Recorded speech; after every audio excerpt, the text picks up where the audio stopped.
Hello दोस्तों, LSR classes में आपका स्वागत है। आई होप, मुझे उम्मीद है कि आप लोग बहुत अच्छे होंगे और आप लोग की पढ़ाई भी अच्छे से चल रही होगी। तो चलिए आज हम देखेंगे कक्षा 10 गणित यूपी बोर्ड का जो NCERT बुक है उसका अध्याय 2 जो क्या है बहुपद। तो आज जो है हम देखेंगे इसकी क्या थियरी क्लास है। तो पहले हम कुछ फैक्ट है जो भी है इम्पोर्टेंट महत्वपूर्ण बिंदु है जो कि हम बहुपद के बारे में, तो उसको हम बेसिक बिंदु है उसको हम जान लेते हैं। तो उसको हम जानने के बाद हम क्या करेंगे, पहले हम जानते हैं घात के आधार पर बहुपद के प्रकार, यानी घात के आधार पर बहुपद कितने प्रकार के होते हैं। तो हम देखेंगे क्या रैखिक बहुपद। तो इसमें हम क्या देखेंगे, रैखिक बहुपद क्या होता है। वे बहुपद जिनकी घात एक हो उसे हम रैखिक बहुपद कहते हैं। तो लिख देते हैं यहाँ पे हम इसकी परिभाषा। वे बहुपद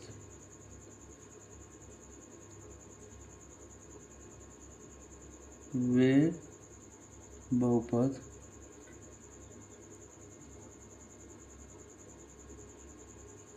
वे बहुपद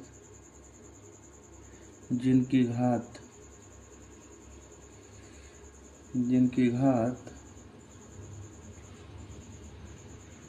एक हो, वे बहुपद जिनकी घात एक हो उसे हम क्या कहते हैं, रैखिक बहुपद कहते हैं। तो रैखिक बहुपद को लिखने का तरीका क्या है, ये px है।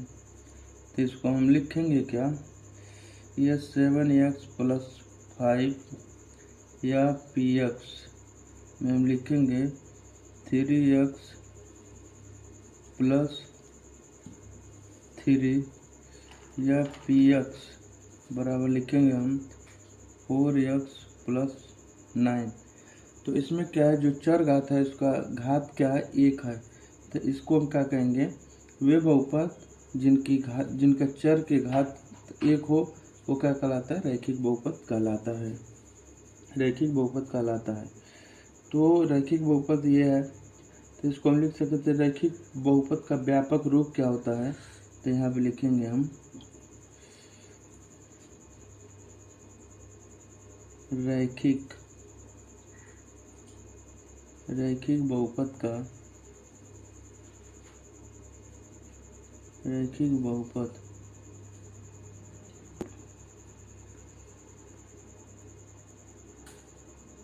व्यापक रूप। रैखिक बहुपद का व्यापक रूप क्या होता है, ये किस रूप का होता है, हम इसको लिखेंगे। तो यहाँ पे हम लिख लेंगे रैखिक बहुपद का व्यापक रूप या px। तो इसको हम लिखेंगे क्या, ये होता है ax ये +b। ये रैखिक बहुपद का ये क्या है, व्यापक रूप का सूत्र होता है। इसी के रूप का जो भी होगा रैखिक बहुपद होता है। तो अब इसमें हम जान लेते हैं क्या है,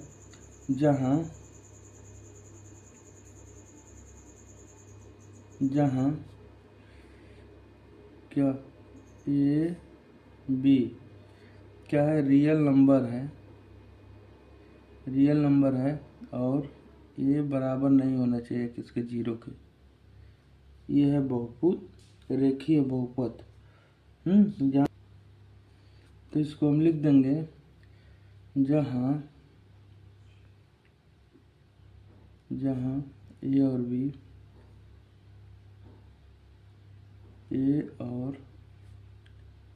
बी वास्तविक संख्याएं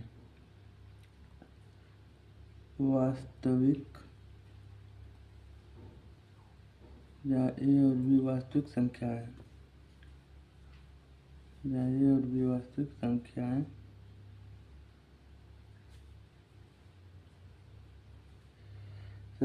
हैं।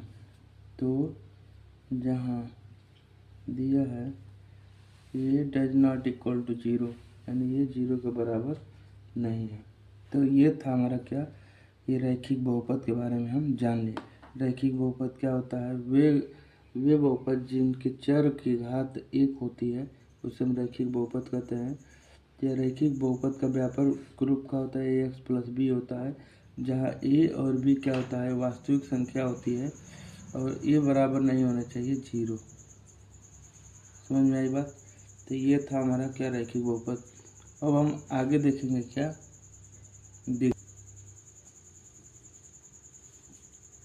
तो द्विघात बहुपद क्या होता है। तो यहाँ पे लिखेंगे वे बहुपद जिनकी घात 2 होती है।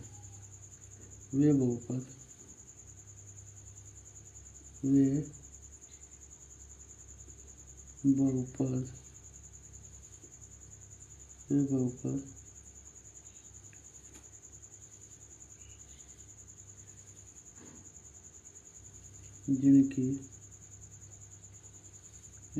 जिनकी घात 2 होती है।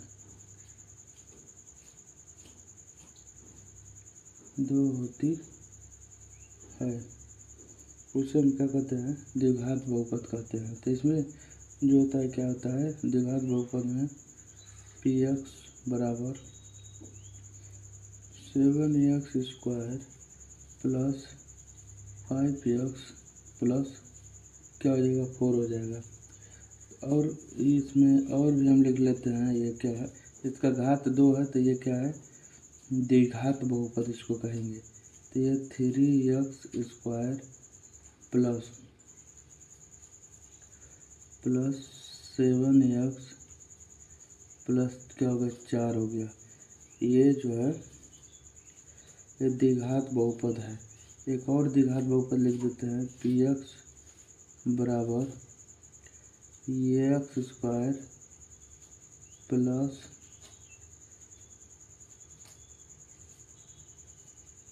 x² प्लस 8x प्लस क्या हो जाएगा ये 15। ये भी क्या है, ये द्विघात बहुपद है, ये द्विघात बहुपद है। अब हम क्या करेंगे, द्विघात यहाँ पे द्विघात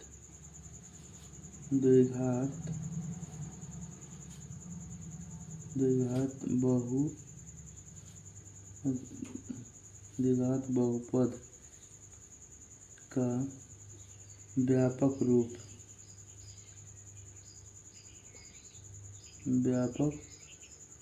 क्या है, द्विघात बहुपद का व्यापक रूप।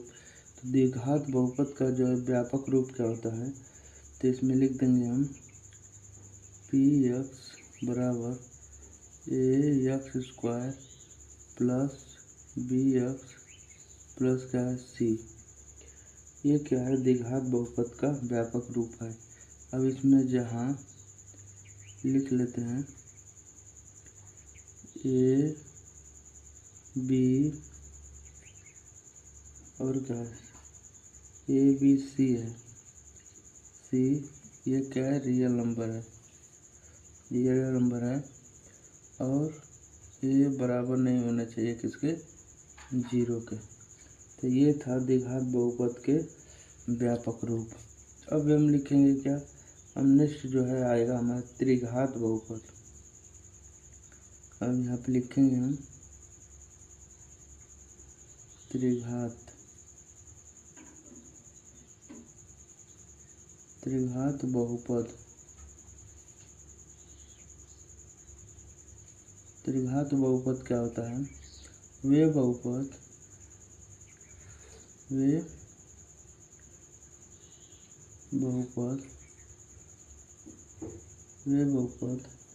जिनकी घात 3 हो।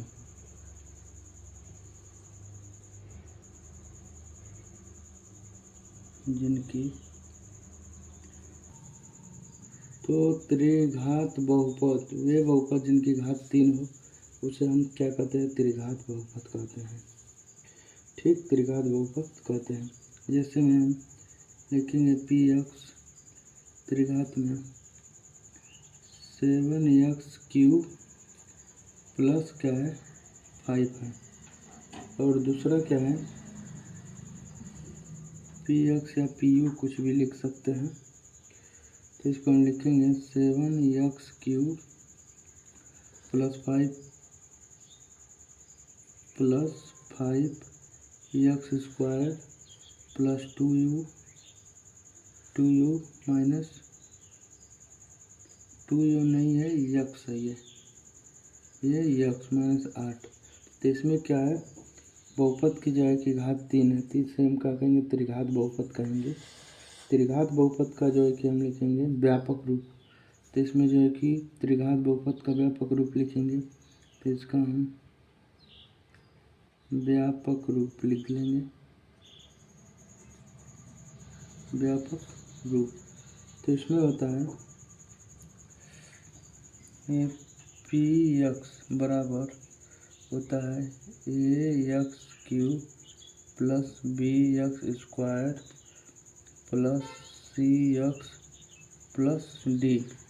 तो जहाँ होता है जहाँ इसलिए जहाँ A B C D ये क्या होता है, वास्तविक संख्या होती है जहाँ A does not equal to का होता है 0 के, तो ये क्या है, बहुपद होता है, ये बहुपद कहलाता है, ये त्रिघात बहुपद है।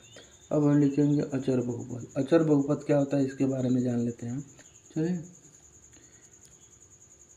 वे ऐसे बहुपद जिनकी घात 0 हो उसे अचर बहुपद कहते हैं। तो ये क्या अचर बहुपद क्या होता है, लिखेंगे ऐसा बहुपद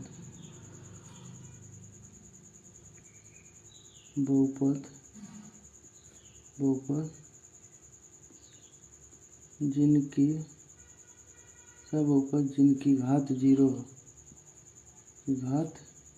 हो उसे हम क्या कहते हैं, अचर बहुपद कहते हैं। इसमें बहुपद आते हैं जिनमें चर होता ही नहीं है, और इसमें बहुपद आते हैं जिसमें चर नहीं होता है। इसमें बहुपद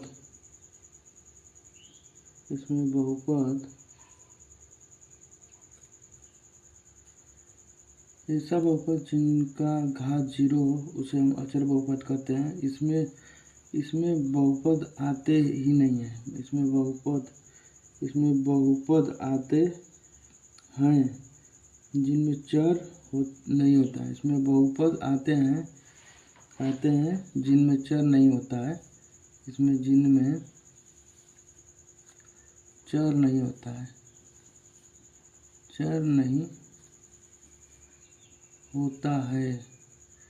जिसमें चर नहीं होता है।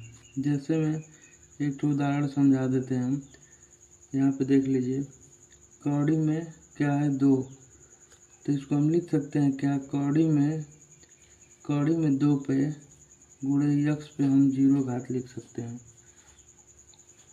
ठीक। और इसी तरह से एक और लिख लेते हैं, यक्स बराबर ये -1/3 हो गया, तो बराबर इसको लिख देंगे -1/3 गुणे यक्स पे 0 घात, ठीक।